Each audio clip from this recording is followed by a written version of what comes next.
Ayan guys, oh, magbubuhos po kami ng poste, dalawa. Kulang po kasi ang forma. Tipid-tipid lang po para ayan po, idugtong ng poste po. Kasi kaya ko po ginanyan na yan. Slab po yung kalahati na yan. Ito lang po ang bububungan. Ito pong kalahati. Dos agwas po. Tapos ito pong poste na yan, tsaka binubusan. Ayun po yung tatlo, yung nasa gawin na yun.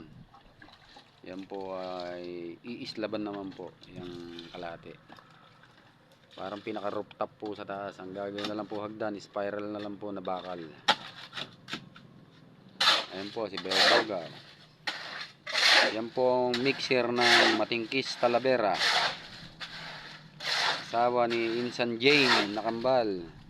Ito naman po si CA. Lan, kamuhay ka naman ah. Dito. Ayan. Ayan. Yan po ang hagdan na ginawa.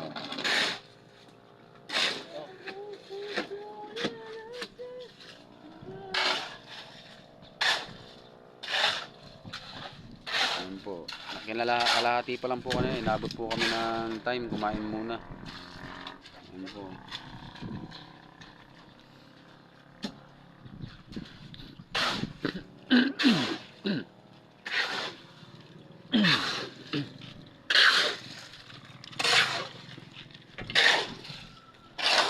Ito pong paghuhulog po ng poste.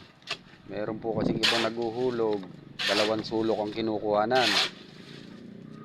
Ako po, iba po. Ayan po yung hulog natin, oh. Kinuha ko po dyan. Ayan po, tignan nyo yung tansi nya. Nakapantay po sa plywood. Tapos po, para makuha po natin yung kabilang gilid, dito naman po, metro-metro lang yan. Ayan po, oh. Tignan nyo, oh. 7 cm. Pagdating po sa baba, ayan po, tingnan nyo ah. Para sigurado po ang hulog nya. Ayan po, 7 cm din po. Pagalaw lang po siya. Ayan o.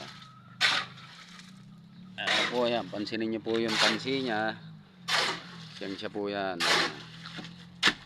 Okay guys, buhos-buhos po muna. Thank you.